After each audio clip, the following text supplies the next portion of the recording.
بچے کو ماں سے اتنا پیار نہیں ہوتا جتنا علی کو موت سے پیار ہے۔ واللہ لا یبال ابن علی ابن ابی طالب او وقع علی الموت ام وقع الموت علیہ۔ تلوار چلاتے جا رہے ہیں، آسمان کی طرف دیکھتے جا رہے ہیں، پوچھا گیا یا علی کیا دیکھ رہے ہیں؟ فرماتے ہیں دیکھتا جا رہا ہوں نماز کا وقت تو نہیں ہوا۔ یا علی جنگ کا وقت ہے یا نماز کا؟ فرماتے ہیں علی نے تلوار کیوں اٹھائی ہے؟ پھر فرمایا علی کو کوئی پرواہ نہیں ہے، موت علی پہ آ جائے یا علی موت پہ آ جائے۔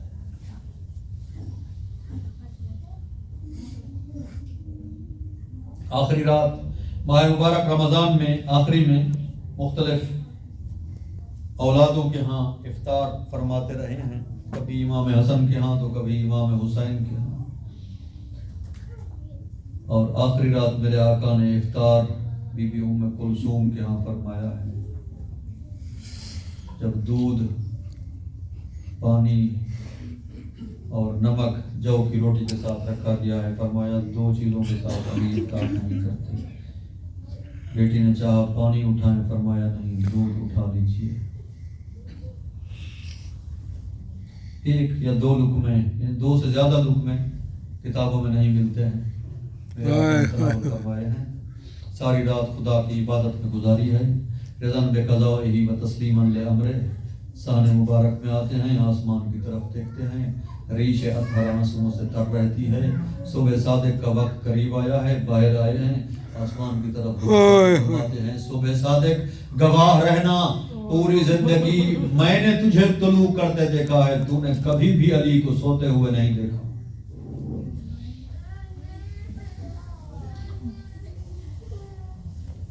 بیٹی نے جب یہ صورتحال دیکھی ہے نا بابا کی، آئیے بابا کیا ایسا نہیں ہو سکتا آپ آج مسجد تشریف نہ لے جائیں؟ نہیں بیٹا میں نے خود جانا ہے۔ چلنے لگے ہیں، بطخوں نے راستہ روکا ہے، دامن گیر ہوئی ہیں، شور کر رہی تھی، چیخ و پکار کر رہی تھی، ہٹانے کے لیے آگے آئے ہیں تو فرماتے ہیں نہیں ہٹائیے، یہ ہمارا نوحہ کہہ رہی ہے، نوحہ گناہ ہے۔ بطخوں کو ہٹا رہے ہیں، اگر ان کے دانہ پانی کا خیال نہ رکھ سکیں تو انہیں آزاد کر دیجئے۔ چلنے لگے ہیں، زندگی میں پہلی بار ابا کا دامن گھر کے دروازے کے ساتھ کنڈے کے ساتھ اٹکا ہے، وہاں علی کی چیخ نکلی ہے، جامن چھڑایا ہے، چل دیے ہیں، مسجد کی طرف آئے ہیں، گلدستہ اذان پہ اذان دی ہے، اذان دے کر واپس آئے ہیں تو اپنے قاتل کو جو اوندھے منہ سو رہا تھا ٹھوکر ماری ہے، اٹھو نماز کا وقت ہے۔ میں کہوں گا جو علی نماز کے وقت میں اپنے قاتل کا سونا برداشت نہیں کرتا، اپنے محبوں کا سونا کیسے برداشت کریں گے؟ نماز شروع کی ہے، نافلہ نماز، پہلی رکعت کا پہلا سجدہ۔ دو ملعون قتل کرنے کے لیے آئے تھے، ایک کا نام غالباً اشعث ہے اور ایک عبد الرحمن ابن ملجم۔ پہلا بار اشعث نے کرنا چاہا ہے، لیکن علی کی دہشت کی وجہ سے اس کے جسم پر لرزہ طاری ہو گیا ہے وہاں پر، اور تلوار کانپتے کانپتے اس نے ستون کے ساتھ جا ماری ہے۔ پھر یہ ملعون آگے بڑھا ہے۔ آیت اللہ شوستری کہتے ہیں جب کوئی سجدے سے سر اٹھائے وہ بھی زور لگاتا ہے، جب کوئی اوپر سے وار کرے وہ بھی زور لگاتا ہے۔ ملعون نے دونوں ہاتھوں سے تلوار کا زور لگایا اور علی نے سر اٹھانے کی کوشش کی ہے، اس نے ضرب ماری ہے کہ انبیاء ملائے اعلیٰ سے تسبیح چھوٹ گئی ہے، انبیاء میں چیخیں بلند، منادی ندا دی ہے، جبرائیل کی دستار اتری ہوئی ہے، رو رو کے کہہ رہا ہے لقد تہدمت واللہ ارکان الہدی، اے لوگو اللہ کی قسم ہدایت کے ارکان ڈھا دیے گئے ہیں۔ قد قتل ابن ام المصطفیٰ، اللہ کے رسول مصطفیٰ کے چچا زاد بھائی کو قتل کر دیا گیا ہے۔ ایک مومنہ شوہر کا بازو ہلا کے کہتی ہے آنکھیں کھول، کوئی قہر بھری آواز ہے، کہہ رہے ہیں علی قتل ہو گئے ہیں۔ ڈانٹ کے کہتا ہے آہستہ بول، ایسی بات نہیں کرو، علی کی کسی کے ساتھ دشمنی نہیں تھی۔ رو کے کہتی ہے مجھے بیویوں کے بین سنائی دے رہے ہیں۔ تہدمت واللہ ارکان الہدی قد قتل ابن ام المصطفیٰ، سر پہ شگاف پیدا ہوا، پیشانی تک سر کٹا ہے، دو حصوں میں علی کا۔ آیت اللہ شوستری کہتے ہیں علی نے نماز چھوڑی نہیں ہے، مٹھی میں مٹی لی ہے، زخم پہ ڈالی ہے، فرمایا اسی مٹی سے ہم آئے ہیں، اسی میں جائیں گے، اسی سے بنائے گئے ہیں۔ اور پھر ارادہ کیا ہے علی نے نماز کو مکمل کیا جائے، آگے بڑھائی جائے، جاری رکھی جائے۔ علامہ کہتے ہیں فخرا علی وجہ شریف، زخم اتنا شدید تھا، زہر اتنا شدید تھی، اثر اتنا شدید تھا، علی منہ کے بل مصلی عبادت پہ گر گئے۔ قاتل کو گرفتار کر کے لایا گیا ہے۔ جب قاتل کو لے آئے ہیں نا، سامنے آیا ہے، کب کبھی تاری تھی، لرزہ تاری تھا، رو رہا تھا، ڈرا ہوا تھا، گھبرایا ہوا تھا۔ میں نے گزشتہ شب بھی گزارش کی ہے، 2 قاتل گزرے ہیں دنیا پہ۔ ایک قاتل ہے جس نے 1 ضرب ماری ہے، یہی عبد الرحمن ابن ملجم۔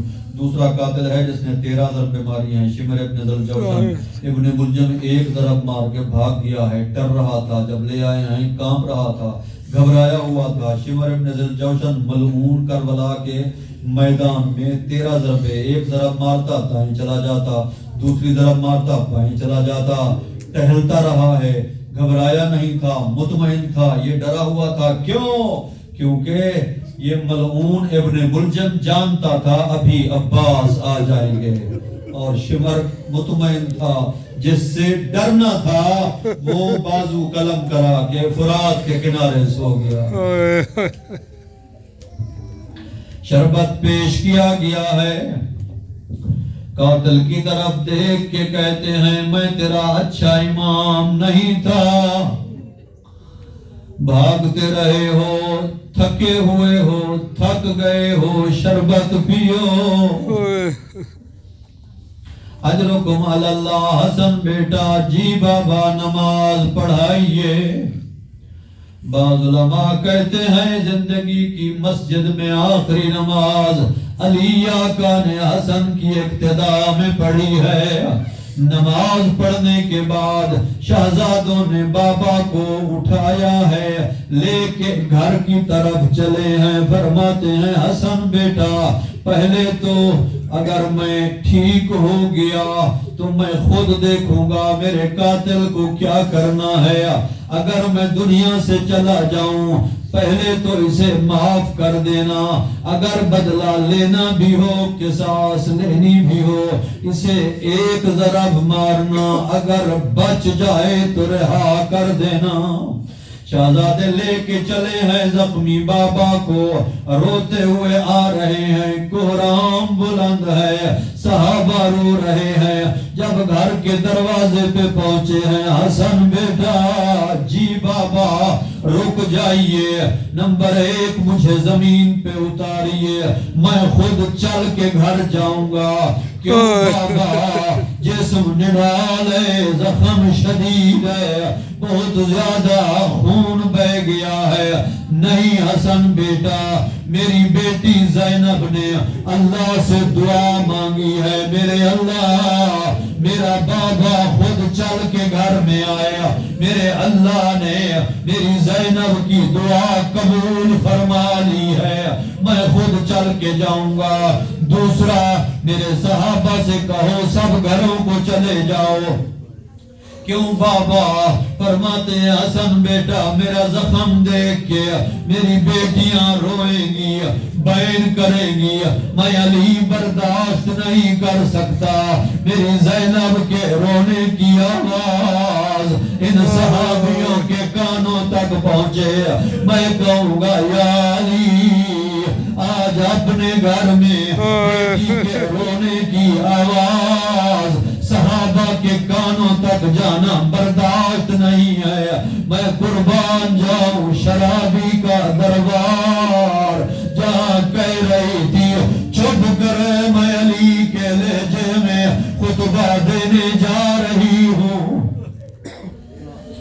ماتم میں